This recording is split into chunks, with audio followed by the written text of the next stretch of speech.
여러분 안녕하십니까? 오늘 또 참으로 좋은 날입니다. 주의 평강이 강물같이 넘치시기를 바랍니다. 저는 오늘 부활 그리고 희망이라는 제목으로 여러분과 함께 은혜를 나누고자 합니다. 본문 말씀은 고린도전서 15장 19절로 20절입니다. 만일 그리스도 안에서 우리의 바라는 것이 다만 이 생뿐이면 모든 사람 가운데 우리가 더욱 불쌍한 자리라. 인간은 희망을 먹고 사는 존재입니다. 인간이 내일에 대한 희망이 없으면 그대로 자멸하고 맙니다. 이 땅에 오신 예수님께서는 회개와 천국을 외치신 후 죄인을 용서하시고 병든 자를 고치시고 귀신을 쫓아내시고 죽은 자를 살리심으로 사람들에게 희망을 주셨습니다. 그러자 절망에 처해 있던 수많은 사람들이 예수님께 모여들었습니다. 초자연적인 권능과 하늘나라의 진리로 예수님 인기는 이스라엘을 진동시켰습니다. 당시 예수님의 제자들도 선택받은 자긍심과 한자리를 할 것이라는 희망에 부풀었습니다. 그들은 이제 곧 이스라엘이 로마에서 독립되고 성경의 예언대로 메시아 왕국이 건설될 것을 생각하였습니다. 이러한 설레임을 갖고 그들은 예수님을 열심히 따라다녔습니다. 그런데 3년이 지난 다음 순식간에 예수님의 죽음이 다가왔습니다. 이것은 너무나 기막힌 사건이었습니다. 예수님께서 죽으실 것을 말씀하시자 그들은 큰 충격을 받았습니다. 여기에 크게 실망한 가룟 유다는 실망이 분노와 배반으로 변해 급기야 예수님을 팔아넘기고 말았습니다. 예수님께서는 당신이 말씀하신 대로 십자가에서 강도들과 함께 처형당하셨습니다. 이를 본 제자들의 꿈은 처참하게 부서지고 말았습니다. 그런데다 스스로 시푸른 로마 군인들과 유대인들이 제자들을 다 잡아서 멸하려 했습니다. 이러므로 이들의 절망은 필설로 설명할 수 없는 처참한 것이었습니다. 이렇게 절망적인 제자들에게 과연 희망의 빛이 비출 수 있었을까요? 예수 그리스도는 이미 죽었고 첫날이 지나고 이틀이 지났습니다. 아무런 변화도 없었습니다. 로마의 정예 군인들은 창금을 들고 예수 그리스도의 무덤을 지키고 있었습니다. 이제 그리스도의 이름은 이 땅에서 영영히 사라져버리고 말 것이라고 생각했습니다. 사흘째 아침이 되었습니다. 슬픔에 젖은 예수 그리스도의 어머니 마리아와 다른 마리아 그리고 여러 여자들이 예수의 죽은 시체에다가 향유를 뿌리고자 새벽 일찍 예수께서 묻히신 무덤을 향해 올라가기 시작했습니다. 이들은 무덤 문을 막고 있는 큰 돌을 어떻게 옮겨 놓을 것인가 걱정하면서 무덤에 이르렀을 때 갑자기 땅이 흔들리며 눈같이 흰 주의 천사가 하늘로서 내려와 돌을 굴려내고 그 위에 앉아 있었습니다. 천사는 여자들에게 십자가에 못 박인 예수님은 무덤에 계시지 않고 살아나셨다고 전해주셨습니다. 여자들이 보니 무덤은 비어 있었습니다. 그들은 너무나 놀라고 기뻐서 베드로와 요한이 있는 집으로 뛰어가 이 사실을 전했습니다. 소식을 들은 베드로와 요한은 무덤을 향해 달렸습니다. 요한은 베드로보다 먼저 무덤에 도착하였지만 무덤 안으로 들어가지 못하고 들여보고만 있었습니다. 베드로는 도착하자마자 곧장 무덤 속으로 뛰어들어갔습니다. 들어가 보니 과연 예수님은 누웠던 자리에 시체는 온데간데 없고 수의만이 깨끗하게 포개어져 있었습니다.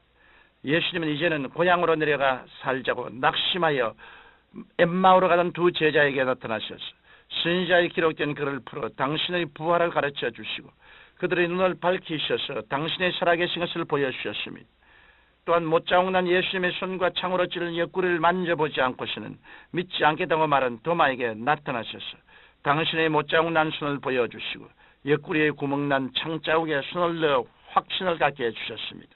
이와 같이 예수님께서는 40여일 동안 많은 제자들에게 나타나심으로 당신이 부활하신 확실한 증거를 보여주셨던 것입니다. 그런 부활의 현재적 의미는 무엇일까요? 부활의 현재적 의미는 예수님께서 죽은 자 가운데서 부활하심으로 우리를 죄에서 영원히 해방시켜 주신 것을 우리에게 확증시켜 주는 것입니다. 주님께서는 우리의 모든 죄, 즉 과거의 죄, 현재의 죄, 미래의 죄뿐 아니라 어머니 태 속에서부터 이어받은 원죄까지도 다 짊어지시고 죽음의 감옥에 들어가셨습니다. 예수님께서 죽음의 감옥에 들어가신 것은 당신의 죄값 때문이 아니라 여러분과 저와 같은 죄인의 빚을 갚기 위해서 죽음의 감옥에 들어가신 것입니다. 만일 예수님께서 죽음의 감옥에 들어가셔서 우리의 죄의 빚을 갚지 못하셨다면 구세주가 되시지 못했을 것입니다. 그러나 예수님은 인류의 죄악의 빚을 다 짊어지시고 감옥에 들어가서 사흘 만에 그 빚을 다 갚고 부활하여 나오셨던 것입니다. 그러므로 누구든지 죄를 지었음에도 불구하고 버림을 받아야 마땅함에도 불구하고 죄 지은 그대로 빈손 그대로 예수님 앞에 나오면 예수 그리스도의 은혜로 말미암아 값없이 죄 용서를 받고 이롭다함을 얻게 되는 것입니다. 그 다음 부활의 현재적 의미는 영구히 무의미의 삶에서 벗어났다는 것입니다. 인간은 어디에서 와서 왜 삶이 어디로 가는지 모르는 존재입니다. 인간은 모두 다 회의에 꽉 들어 차서 삽니다. 바람같이 왔다가 안개같이 사라져버리고 마는 것이 인간인 것입니다. 그러나 예수 그리스도께서 죽은 자 가운데서 부활하심으로 말미암아 우리는 하나님이 살아계신 것을 알게 되고 우리의 태어난 목적이 하나님을 섬기고 하나님께 영광을 돌리기 위해 산다는 확실한 의미와 가치와 목표를 얻게 되는 것입니다. 그러므로 예수 그리스도의 부활은 우리의 자고 깨고 먹고 마시고 일하는 모든 것을 의미 있게 합니다. 왜냐하면 이를 통해 하나님께 영광을 돌리고 아버지의 뜻을 이루기 위해서 살며 궁극적으로는 아버지의 나라에 들어간다는 것을 알기 때문입니다. 이것을 모르면 세상의 모든 것을 다 쥐고 있다 해도 아무 소용이 없습니다. 사람이 온천을 따갖고도 자기 목숨을 잃는다면 무엇이 유익하겠습니까? 사람이 자기 목숨과 무엇과 바꾸겠습니까? 우리의 삶의 목표가 전국적으로 예수를 믿고 하나님께 영광을 돌리는 데 두어야지. 그렇지 않고 부귀 영화나 공명, 인간적인 목표 달성에 둔다면 이것은 종국에 가서 무의미해지고 말 것입니다. 따라서 부활신앙만이 우리에게 영구한 삶의 의미와 가치를 증명해 주는 것입니다. 그리고 주의 부활은 죽음을 영원히 격파한 것을 증명합니다. 사람이 죽으면 다시 살 수 있을까요? 이것은 인류 태고 때부터 물어온 질문입니다. 그러나 예수밖에는 이 질문에 대한 대답을 할 수가 없습니다. 예수께서는 사람으로 오셔서 사람을 대표하여 죽으셨다가 부활하심으로 인간에게 영원한 생명이 있다는 것을 보여주셨습니다. 그 때문에 난 부활이요 생명이니 나를 믿는 자는 죽어도 살겠고 살아서 나를 믿는 자는 영원히 죽음을 보지 아니하리라고 말씀하신 것입니다.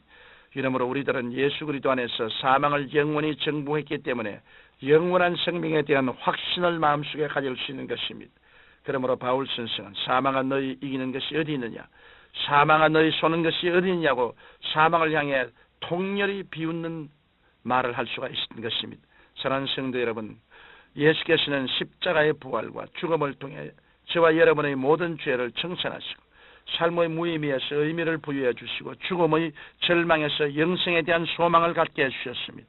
이러므로 여러분은 예수 그리스도의 부활을 통해서 죄 용서를 체험하시고 기쁨과 소망 가운데서 매일매일 하나님을 섬기며 사는 놀라운 은총을 누리시기를 예수님 이름으로 축원합니다.